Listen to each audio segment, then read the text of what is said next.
Uniform civil code के बारे में खान सर ने ऐसा क्या कह दिया कि पूरे सोशल मीडिया पर तहलका मच गया। खान सर के अनुसार अगर मुस्लिम यूनिफॉर्म सिविल कोड का विरोध कर रहे हैं और शरिया कानून को मानने की बात कर रहे हैं तो उन्हें शरिया कानून के अनुसार दी जाने वाली सजाएं भी माननी चाहिए। और उनकी इसी बात पर अब पूरा सोशल मीडिया दो हिस्सों में बढ़ गया है। कुछ लोग उनका समर्थन कर रहे हैं और कुछ लोग उनका विरोध कर रहे हैं।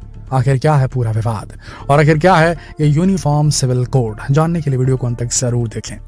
दोस्तों, बिहार के खान सर को कौन नहीं जानता। उनके एजुकेशनल वीडियोस पूरे यूट्यूब पर छाए रहते हैं, लेकिन इस बार वो किसी अलग वजह से चर्चा में है। इस वीडियो में वो अपने स्टूडेंट्स को यूनिफॉर्म सिविल कोड के बारे में बता रहे थे और उन्होंने कहा कि मुस्लिमों से अगर कोई यूनिफॉर्म सिविल कोड की बात करता है तो वो उसके पीछे पड़ जाते हैं।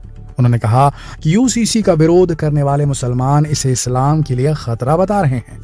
ये बात बेहद बेतुकी है। इस्लाम में चोरी की सजा है कि उस चोर के हाथ काट दो, लेकिन जब भारत में कोई मुसलमान चोरी करते हुए पकड़ा जाता है तब वो शरिया कानून के हिसाब से सजा लेने की बात नहीं करता, बल्कि वो कहता है कि उसे आईपीसी के तहत सजा दी जाए, जिसमें उसे मुश्किल से 2 साल की सजा होती है।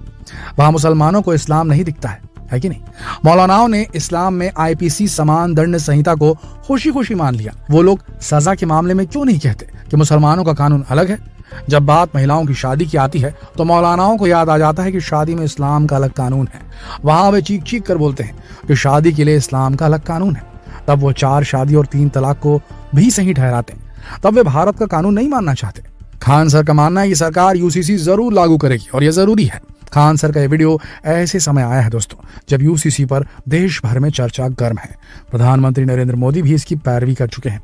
दोस्तों, यूनिफॉर्म सिविल कोड एक ऐसा कानून है जो कि हिंदू, मुस्लिम, सिख, ईसाई, पारसी सभी धर्मों के लिए एक समान होगा। लेकिन हमारे देश में जहां 110 करोड़ हिंदू हैं, 20 करोड़ मुस्लिम हैं, 4 करोड़ क्रिश्चियन हैं और 3 करोड़ सिख हैं, इसके अलावा भी कई दूसरे धर्म के लोग यहाँ रहते हैं। ऐसे में क्या सभी के लिए कानून बनाना आसान होगा?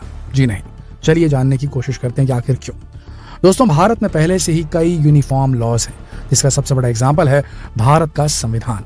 इसके अलावा आईपीसी, सीपीसी जैसे कई कानून भी हैं जो सबके लिए समान है। लेकिन इस भारत में एक्सेप्शन मुस्लिम, वो है ईसाई, सबके अपने अपने जो कि हर धर्म के अनुसार अलग अलग, जिसकी वजह से काफी सारी समस्याएं भी आती हैं। इसीलिए देश में यूनिफॉर्म सिविल लॉ यानी कि आर्टिकल 44 लागू करने की बात की जा रही है, जिसके तहत सभी धर्मों के लिए समान कानून होंगे। लेकिन इसको लागू करने में क्या समस्याएं हैं, ये जानने के लिए हमें पर्सनल लॉ के इतिहास को समझना होगा। पहले जमाने में हिंदू धर्म के राजा कोई भी निर्णय लेने से पहले अपने विद्वानों से चर्चा करते थे और वो उन्हें शास्त्रों के हिसाब से निर्णय लेने में मदद करते थे।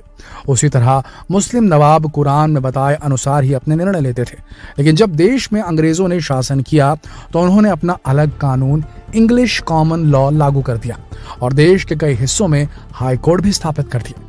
लेकिन दोस्तों, आजादी से पहले ही अलग अलग धर्मों के अपने पर्सनल लॉ भी बन चुके हैं, जैसे कि हिंदू विधवा विवाह एक्ट, हिंदू महिला संपत्ति अधिकार एक्ट, हिंदू उत्तराधिकार एक्ट। इसके साथ ही मुस्लिमों के भी अलग कानून बन चुके थे, जैसे मुस्लिम पर्सनल लॉ एप्लीकेशन एक्ट वगैरह वगैरह। यानी कि जब 1946 में भारत का संविधान बनना शुरू हुआ था तब तक इतनी प्रोसेस हो चुकी थी। अब चलिए अब आपको ये बताते हैं कि आखिर आर्टिकल 44 यानी कि यूसीसी बना कैसे। असल में जब संविधान की ड्राफ्टिंग कमेटी ने अपना काम शुरू किया था तब उन्होंने यूनिफॉर्म सिविल कोड लाने की बात की थी। उस समय के ड्राफ्ट में यूनिफॉर्म सिविल कोड को आर्टिकल 35 में रखा गया था। इस आर्टिकल में मोहम्मद इस्माइल ने यह वाक्य और जोड़ने के लिए कहा कि ऐसा कोई भी कानून बनने की स्थिति में किसी भी समूह या समुदाय के व्यक्ति को अपना पर्सनल लॉ छोड़ने के लिए बाध्य नहीं होना पड़ेगा। इस बात पर काफी बहस भी हुई। कुछ लोगों का कहना था कि यूसीसी को मौलिक अधिकारों का ही हिस्सा होना चाहिए, वहीं कुछ लोग इसके बिल्कुल खिलाफ थे। इसके बाद बहुमत के आधार पर यह तय किया गया कि यूनिफॉर्म सिविल कोड को डायरेक्टिव ऑफ स्टेट पॉलिटिक्स के अंतर्गत रखा जाए। जब संविधान बनकर तैयार हुआ तो यूनिफॉर्म सिविल कोड को आर्टिकल 44 के अंदर रख दिया गया। इसके हिसाब से संविधान का अनुच्छेद 44 राज्य को समान नागरिक संहिता लागू करने की आजादी देता है। लेकिन यहाँ एक बड़ा ट्विस्ट है। अनुच्छेद 12 के अनुसार राज्य में केंद्र और राज्य सरकारें शामिल हैं और ऐसे में राज्य अकेले किसी भी पर्सनल लॉ में बदलाव नहीं कर सकता। चलिए अब आपको उन एरियाज के बारे में बताते हैं जहां एक समान कानून की जरूरत है। इसके लिए जानना जरूरी है कि भारत के अलग अलग धर्मों के पर्सनल लॉ में क्या अंतर है। आईपीसी के सेक्शन 494 के तहत अगर एक बीवी के जिंदा रहते हुए कोई व्यक्ति दूसरी शादी करता है तो कानूनन जुर्म है। लेकिन इसमें एक एक्सेप्शन है और वो ये कि अगर वो व्यक्ति मुस्लिम है तो वो 4 शादियां कर सकता है, पहली वाली को तलाक दिए बगैर। हिंदुओं में महिलाओं को संपत्तियों में पुरुषों के बराबर हिस्सा लेने का अधिकार है, जबकि मुस्लिम कानून के हिसाब से महिलाओं को आधे से भी कम हिस्सा दिया जाता है और मुस्लिम महिलाओं को लंबे समय तक मेंटेनेंस लेने का अधिकार भी नहीं है। वहीं जहां भारतीय कानून के हिसाब से शादी के लिए लड़कियों की उम्र 18 साल और लड़कों की उम्र 21 साल है, लेकिन एक धर्म में इससे कम उम्र में शादी करने की परमिशन है और इसीलिए देश में यूसीसी लागू करने की बात की जा रही है, ताकि देश के कानून से उन कानूनों को निकाला जा सके जो कि देश में असमानता को बढ़ावा देते हैं और जो कि पूरी तरह से गलत है। इस बात का एक एग्जाम्पल छुआछूत को हटाना भी है, क्योंकि 1950 तक देश में छुआछूत को कानूनी मान्यता प्राप्त थी। तो अगर उस समय भी आज की तरह सबसे अलग अलग पूछा जाता तो क्या आज ये कानून बन पाता? अच्छा, अब एक और सवाल कि संवैधानिक कानून और पर्सनल लॉ में किसकी मान्यता ज्यादा है और क्या कोर्ट पर्सनल लॉ में बदलाव कर सकता है? इसके लिए हम आपको कुछ बहुत ही प्रसिद्ध केसेस बताते हैं जहां कोर्ट ने पर्सनल एक्ट में बदलाव किया है।